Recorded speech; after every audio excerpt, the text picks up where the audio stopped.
많이 기다렸죠. 이제 6월 4일이면 새 정부가 들어섭니다. 그동안 공석이었던 대통령 자리가 채워진다는 것만으로도 뭐 긍정적인 흐름이 예상이 되고 기대감도 분명히 있는 거죠. 자, 그런 부분들이 이미 우리 증시에 반영이 되고 있습니다. 외국인들 수급을 보더라도 원달러 환율의 뭐 강세와 함께 작년 그 7월부터 굉장히 많은 매도가 있었는데 많이 줄여 나가고 있고요. 특히 3월 말부터 해서 트럼프 관세 이슈 때문에 대규모 외국인 매도, 현물 매도가 있었는데 현재는 확연히 줄어들었습니다.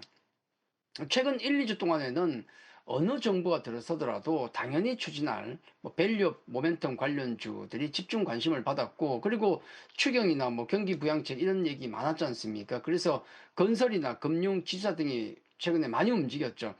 다만 이제 또 오늘 나온 얘기 중에 하나는 대선 후보들의 또 예를 들어 배당소득 분리과세 같은 정책이 후퇴하는 모습이 확인됐다. 그래서 오늘 금융주가 차익 매물 나왔는데 지금 다들 세론이 나올 것인가 아니면 추가로 갈 것인가, 굉장히 지금 약간 난해한 구간에 와 있습니다.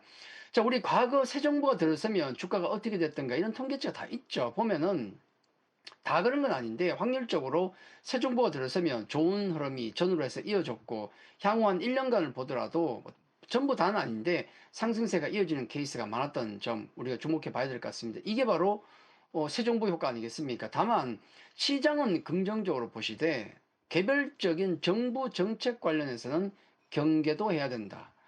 저는 뭐 개인적으로 여러분 어떤지 모르겠지만 저는 개인적으로 정책 관련주에 대한 투자를 절개하는 편은 아닙니다. 왜냐하면 뒤끝이 안 좋았거든요.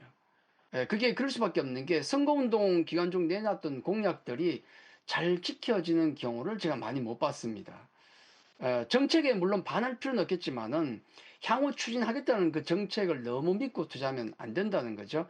자, 누가 되느냐에 따라서 갈리는 정책은 짧게 대응하시고, 예를 들어 밸류 같은, 자, 요런 이슈는 하반기까지 좀 관심 있게 보셔도 되지 않을까 저는 그렇게 생각합니다. 그래서 저는 좋아하는 섹터가 정부 정책과 무관한 쪽입니다. 자, 정부 정책주 얘기하는데 아예 그걸 뚝 떼놔버렸다는 거죠. 저는 그렇게 봐요.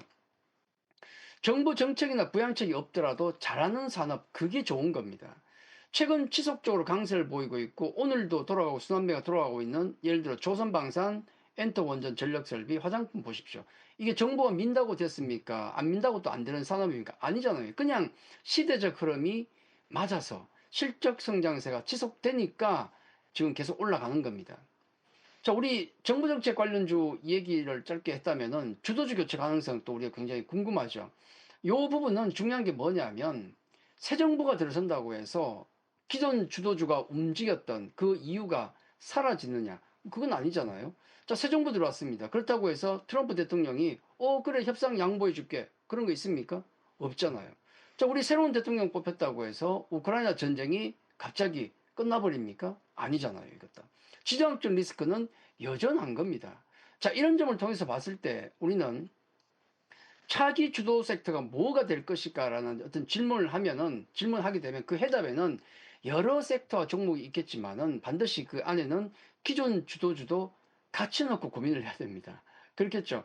자, 뭐가 정책 수혜가 될 것인가, 이런 부분에 우리가 아마도 뭐 오늘도 그렇고 또 우리 쉬시는 동안에도 투표한 이후에 많은 고민을 하실 것 같습니다.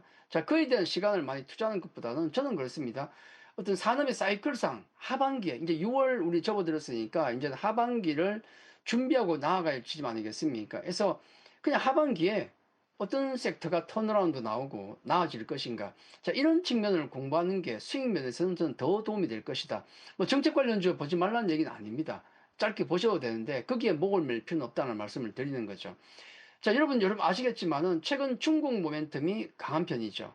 뭐 중국 IT 굴기, 이것과 함께 국내에서는 한한령 해제와 관련해서 엔터 화장품 컨텐츠주의 흐름이 굉장히 좋습니다. 오늘도 그랬죠. 이렇습니다. 사실 예전에는 게임주가 대표 중국주였는데 이제는 그렇지 못합니다.